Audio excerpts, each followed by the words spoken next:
സുരക്ഷിത ഡ്രൈവിംഗ് ലക്ഷ്യമിട്ട് കോഴിക്കോട് മോട്ടോർ വാഹന വകുപ്പും പോലീസും ചേർന്ന് ഒരു മാരത്തൺ സംഘടിപ്പിച്ചിട്ടുണ്ടായിരുന്നു. അതിന്റെ റിപ്പോർട്ടിലേക്കാണ് ഇനി പോകുന്നത്. ചലച്ചിത്ര താരങ്ങളായ ആസിഫ് അലി, അപർണ, ബാലമുരളി തുടങ്ങിയവർ ഈ പരിപാടിയുടെ ഭാഗമാവുകയും ചെയ്തു. റോഡ് അപകടങ്ങൾ ദിനംപ്രതി വർദ്ധിച്ചു വരുന്ന സാഹചര്യത്തിലാണ് മോട്ടോർ വാഹന വകുപ്പും പോലീസും ചേർന്ന് റോഡ് സേഫ്റ്റി അവയർനെസ് മാരത്തൺ സംഘടിപ്പിച്ചത്. മലബാർ ക്രിസ്ത്യൻ കോളേജിൽ നിന്നും ആരംഭിച്ച് ബീച്ചിൽ അവസാനിച്ച മാരത്തണിൽ നൂറുകണക്കിന് പേർ പങ്കാളികളായി. മേയർ ബീന ഫിലിപ്പ് പരിപാടി ഉദ്ഘാടനം ചെയ്തു. നിങ്ങൾ വല്ലാതെ വേഗതയിൽ പോകുമ്പോൾ നിങ്ങളുടെ അമ്മയെ ഓർക്കുക, നിങ്ങളുടെ കാമുകിയെ ഓർക്കുക, നിങ്ങളുടെ കുഞ്ഞനുജനെ അവന് ഞാൻ മാത്രമേ ഉള്ളൂ എന്നോർക്കുക. തീർച്ചയായിട്ടും നമുക്ക് ഏറ്റവും സ്നേഹമുള്ളവർ ഓരോ പ്രായത്തിൽ ഓരോ പ്രയോറിറ്റിയാണ്. അവരെ നിങ്ങൾ ഓർക്കുക.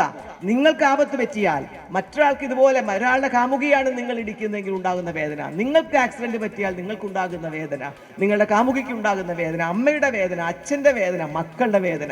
നടൻ ആസിഫ് അലി ആയിരുന്നു മുഖ്യാതിഥി.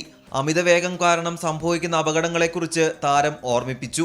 നമുക്ക് ആക്സിഡന്റ് ഉണ്ടാവുന്ന അല്ലെങ്കിൽ നമുക്കൊരു അപകടം ഉണ്ടാവുന്നതിനേക്കാൾ നമ്മൾ കാരണമുണ്ടാവുന്ന ഒരു അപകടത്തിൽ ഒന്നും അറിയാതെ റോഡിൽ കൂടെ നടന്നു പോകുന്ന അല്ലെങ്കിൽ ഒരു വണ്ടിയിൽ സഞ്ചരിക്കുന്ന ഒരാൾക്ക് ഉണ്ടാവുന്ന ഒരു അപകടം എന്ന് പറയുന്നത് ഒരിക്കലും ക്ഷമിക്കാവുന്നതിന്റെയും സഹിക്കാവുന്നതിന്റെയും അപ്പുറമാണ്. അപ്പൊ അതിനൊരു കാരണക്കാരൻ നമ്മളാവരുത്.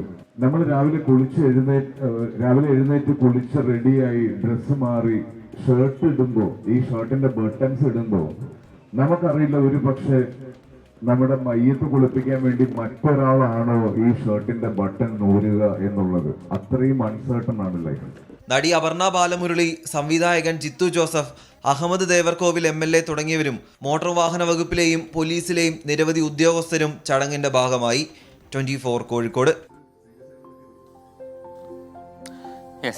അപ്പൊ അമിതവേഗം വലിയ പ്രശ്നം തന്നെയാണ്. സ്പീഡ് ത്രിൽസ് ബട്ട് കിൽസ് എന്ന് പറയുന്ന ആ ടെക്സ്റ്റ് നമ്മൾ പലപ്പോഴും കാണാറുണ്ട്. പക്ഷെ അത് കണ്ട് അങ്ങനെ പോകേണ്ടതല്ല, അത് കൃത്യമായി നമ്മൾ പാലിക്കേണ്ടതാണ്. അമിതവേഗം മാത്രമല്ല, ഈ സീറ്റ് ബെൽറ്റ് ഇടുക, അല്ലെങ്കിൽ ബൈക്ക് ഓടിക്കുമ്പോൾ ഹെൽമെറ്റ് വെക്കുക, ഇതൊക്കെ നമ്മൾ ചിലപ്പോൾ നോക്കുമ്പോൾ നമുക്ക് ചിരി വരും. തൊട്ടപ്പുറത്ത് കുറച്ച് ദൂരെ ഒരു ട്രാഫിക് പോലീസ് ആരെങ്കിലും നിൽക്കുന്നുണ്ടെങ്കിൽ അപ്പോൾ എടുത്തു വയ്ക്കും. അപ്പൊ അത് അവർക്ക് വേണ്ടി വെക്കുന്നത് പോലെയാണ്. എന്തുകൊണ്ടാണ് മനസ്സിലാവാത്തത്? പലപ്പോഴും ഹെൽമെറ്റൊക്കെ നമ്മുടെ ജീവൻ രക്ഷിക്കും. നമുക്ക് വലിയ ഗുരുതരമായ അപകടങ്ങളിൽ നിന്നൊക്കെ തന്നെ ഹെൽമെറ്റ് രക്ഷിക്കും.